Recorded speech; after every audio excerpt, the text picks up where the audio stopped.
बरसात होता है तो बहुत पानी पड़ता है और पानी पड़ने की वजह से स्कूल भी छुट्टी हो जाता है आधा टाइम में, या कभी पढ़ाई भी नहीं हो पाता है।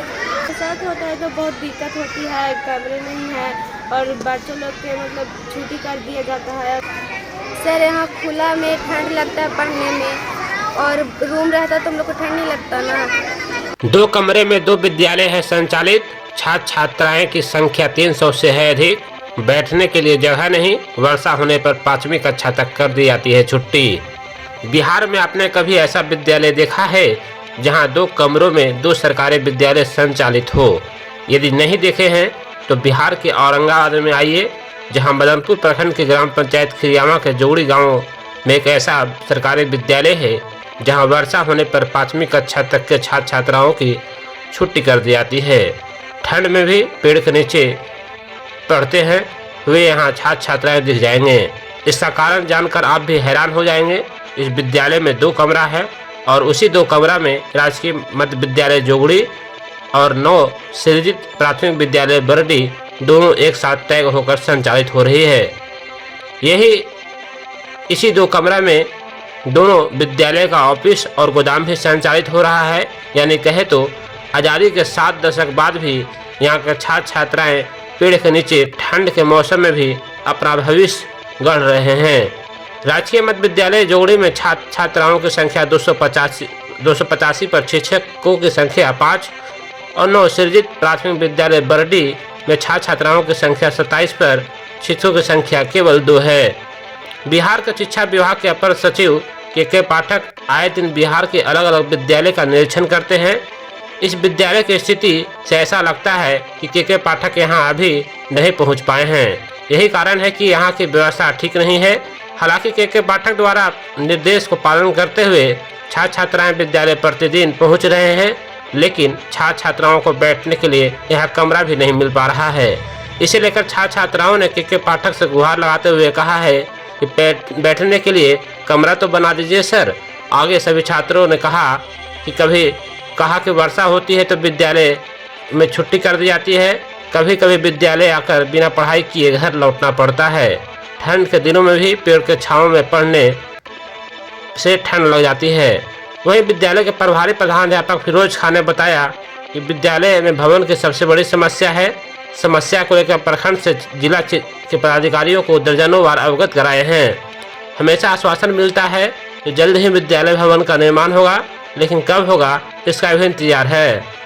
विद्यालय में आ रहे छात्र छात्राओं को ठंड के दिनों में भी पेड़ के नीचे पढ़ा रहे हैं।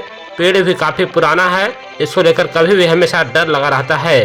पेड़ की टहनी कभी भी छात्र छात्राओं या पढ़ा रहे शिक्षक पर गिर सकती है। टहनी गिरने से कभी भी हादसा हो सकता है। इस संबंध में डीपीओ सह प्रखंड शिक्षा पदाधिकारी रवि कुमार रोशन से पूछे जाने पर बताया कि वास्तविक में उस विद्यालय में समस्या है। इसे लेकर जेई एवं उच्च अधिकारियों को बताया गया है।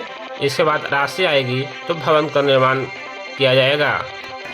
सर यहाँ खुला में ठंड लगता है पढ़ने में, और रूम रहता तो हम लोग को ठंड नहीं लगता ना। और बरसात के मौसम में पानी में हम लोग भीगते हैं तो कोई कितना 1 से 4 तक का छुट्टी भी कभी कभी हो जाता है अधिक बरसात में। शिक्षा विभाग के अपर सचिव के पाठक हैं, जानती है उनके बारे में? Yes sir. तो विद्यालय के आए दिन लगातार दौरा कर रहे हैं, समस्याओं को निदान करने की बात कर रहे हैं। क्या कहना चाह रहे हैं उनसे? सर हम उनसे कहना चाह रहे हैं कि हम लोग को रूम जल्दी से बनवा दें। यहाँ का बच्चों की उपस्थिति तो है, लेकिन रूम का उपस्थिति नहीं होने के कारण कितना रूम यहाँ पर है? 2 रूम है सर। मात्र 2 रूम है? Yes sir. और कितने क्लास तक विद्यालय है? 8। कितने? 8 तक। क्या नाम है? मेरा तनु कुमारी प्रिया। विद्यालय में हम लोग आते हैं और बाहर बच्चों लोग बैठते हैं। एक ही 2 कमरा है, एक ठो गोदाम से भरा हुआ है और एक भी कमरा है जो 2 ठो गोदरेज रखा हुआ है। हम लोग को पढ़ने के लिए बहुत दिक्कत होता है। और क्या नाम है? रिंकी कुमार। बरसात होता है तो बहुत पानी पड़ता है और पानी पड़ने की वजह से स्कूल भी छुट्टी हो जाता है आधा टाइम में, या कभी पढ़ाई भी नहीं हो पाता है। और यहाँ बैठने की भी व्यवस्था नहीं है और यहाँ रूम भी नहीं है, कमरा भी नहीं है, विद्यालय भी अच्छे से नहीं है। और ठंड में भी परेशानी होती है। ठंड में बहुत पेड़ की हवा लगती है तो बहुत बच्चे ऐसे भी नहीं आते हैं। तो यहाँ बस यही है कि विद्यालय बन जाना चाहिए, विद्यालय बनवा दीजिए। क्या नाम है? जोया फैयाज। यहाँ विद्यालय में वही बिल्डिंग का सबसे अभाव है, जिला तक बात गई है। यहाँ बड़े बड़े पदाधिकारी आए हैं, सीओ आए हैं, बीडीओ साहब आए हैं। के पाठक जब तक घूमेंगे नहीं और ज़मीनी हकीकत सभी क्षेत्र का या पंचायत का दौरा नहीं करेंगे, तब उनको ज़मीनी हकीकत समझ में आवेगा।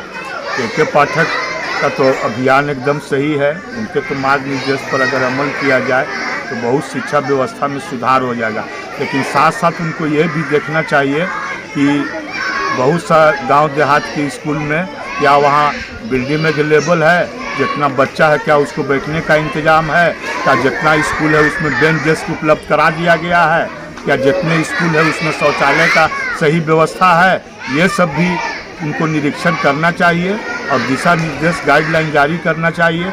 हम लोग धूप में लू में ऑफिस चलाते हैं, अफसर आते हैं तो उनको भी पेड़ के नीचे बैठाते हैं, वो भी परेशान हो जाते हैं।